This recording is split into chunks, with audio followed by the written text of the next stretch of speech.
La didaché. ¿Qué significa didaché, hermano? La enseñanza directa de alguien. Por eso se habla de la didaché de Jesús. Por eso se habla de la didaché apostólica.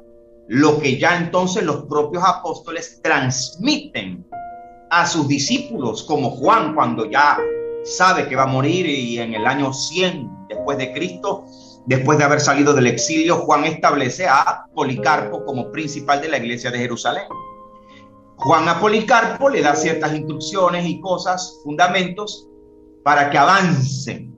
Nunca se estableció sucesión apostólica, pero sí le da instrucciones.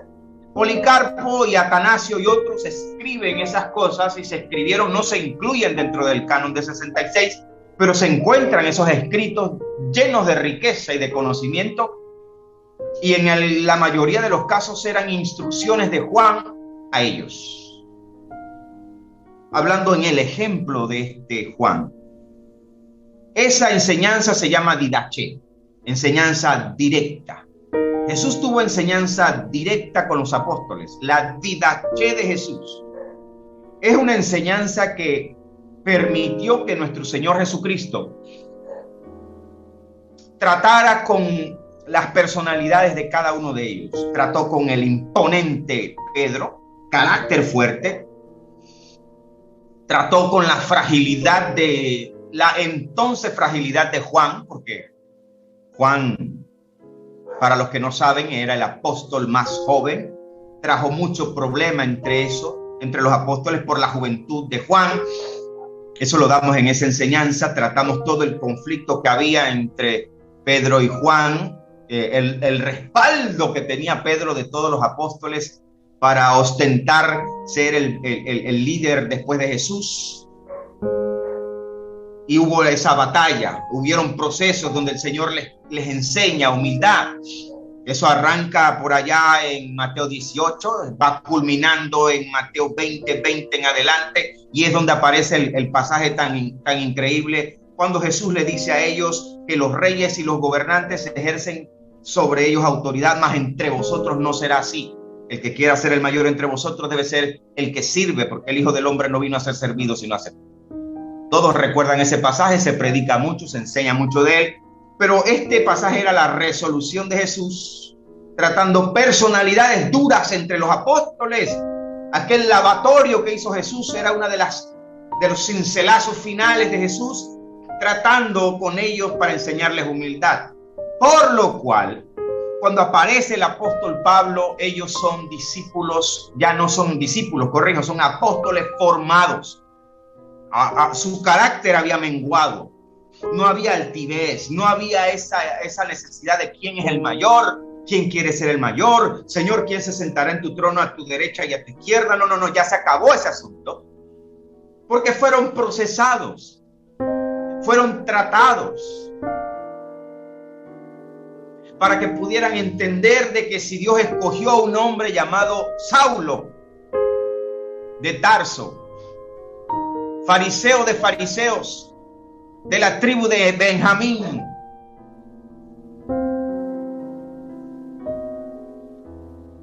descendiente de la tribu de Benjamín, discípulo del gran Gamaliel, el maestro más respetado, y que dio oportunidad a que la predicación del evangelio avanzara.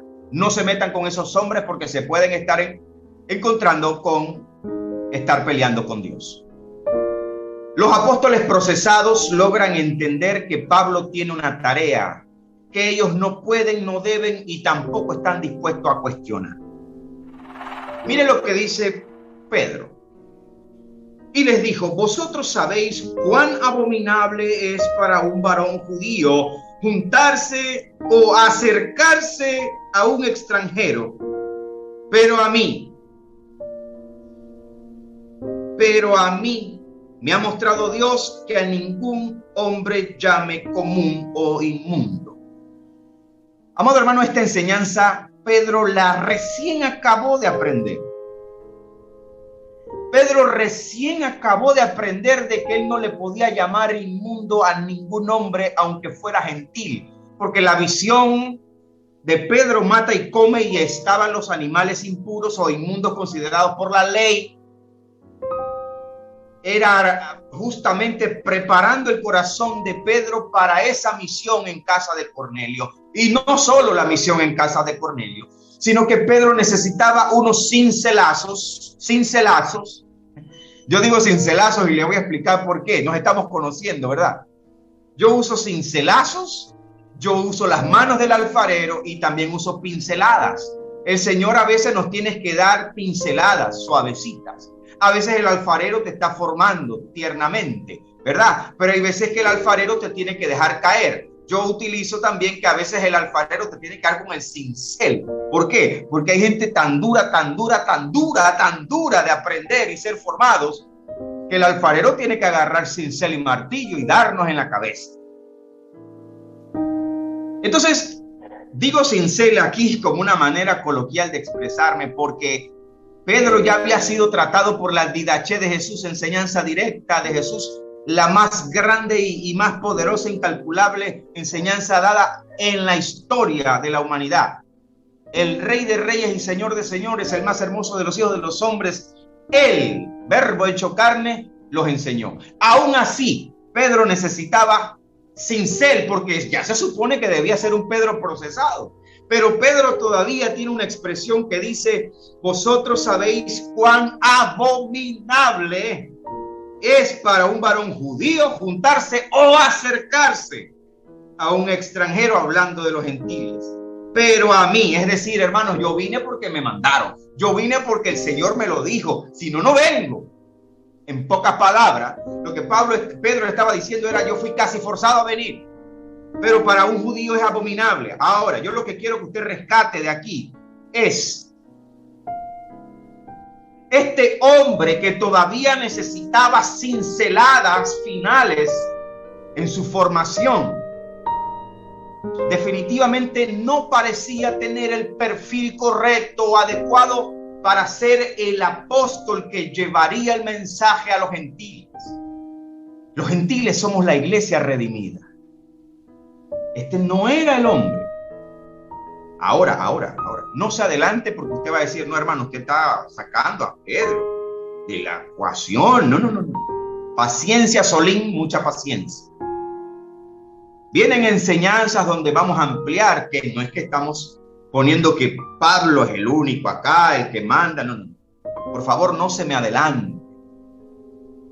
La Biblia es un todo, pero vamos a ponerle a todo esto, vamos a ponerle un fundamento bíblico, escritural, exegético, que no va a poder ser sujeto a que la gente diga: aquí usted está inventando cosas, o le está dando usted un lugar a Pablo por encima de los demás apóstoles. Hermano, ¿qué está pasando aquí? No me está gustando esta enseñanza, reprendo al diablo, falso maestro. Tranquilo, respire hondo, relax.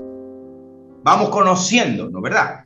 Pero yo les tengo que mostrar que en esta etapa de la historia se registra que el apóstol Pedro no reunía las características, cualidades, requerimientos, aptitud y actitud de ser el apóstol para llevar ese mensaje a los gentiles, como lo leímos en Hechos de los Apóstoles.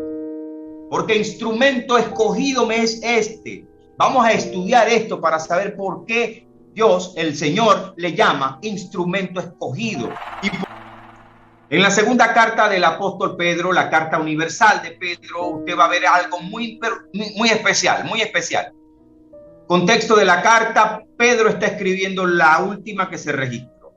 Él pudo escribir cosas impresionantes a manera de despedida, pudo escribir detalles de él, su convivencia con Jesús, que nadie conocía. Tampoco se las contó a Lucas. Cosas íntimas de él con Jesús. Pero no, él no escribe nada de eso en la segunda carta, su última carta. Increíble.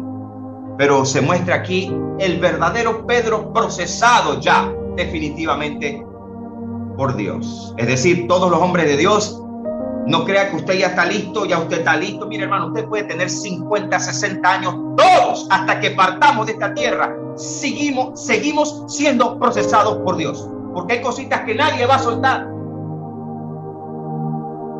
Hasta la última curva. ¿Cuántos años tienes en el Evangelio? 30. 40, 50. No. En el evangelio el tema de edad sí se valora. En los ancianos sí se valoran. Pero el punto aquí es que aún hasta el final Dios está tratando con nuestras cosas personales, con nuestra alma. No hay muchos amén con esto, pero por allá yo espero que alguien esté diciendo amén. El apóstol Pedro, procesado hasta el final, hasta el último respiro, en vez de terminar su segunda carta hablando de cosas personales, íntimas, bonitas con el apóstol Pedro, con el Señor Jesús, él termina hablando de Pablo. ¡Qué cosa más increíble! ¿Por qué no terminaste hablando algo tuyo, grande, especial? Tú sabes, yo y Jesús, él y yo y él. No, él comienza el versículo 15 de segunda carta de Pedro 3:15. Mire cómo comienza Pedro. Y tened entendido que la paciencia de nuestro Señor es para salvación, como también nuestro amado hermano Pablo, según la sabiduría que le ha sido dada, os ha escrito casi en todas sus epístolas. Por eso esta enseñanza se llama ¿por qué Pablo y por qué las epístolas? Hablando en ellas de estas cosas, entre las cuales hay algunas difíciles de entender, las cuales los indoctos e inconstantes tuercen, como también las otras escrituras, para su propia perdición. 2 versículos más, se despide Pedro, se acabó la carta, chao, te vi. ¿Qué muestra más grande de humildad?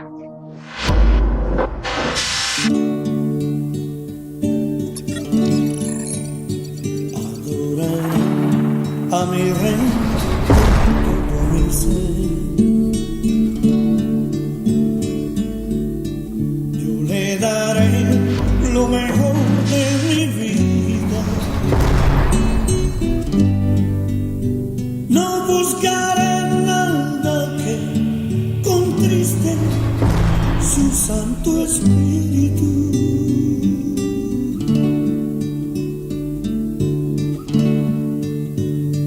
Oraré cada día pidiendo a Dios fortaleza, santidad,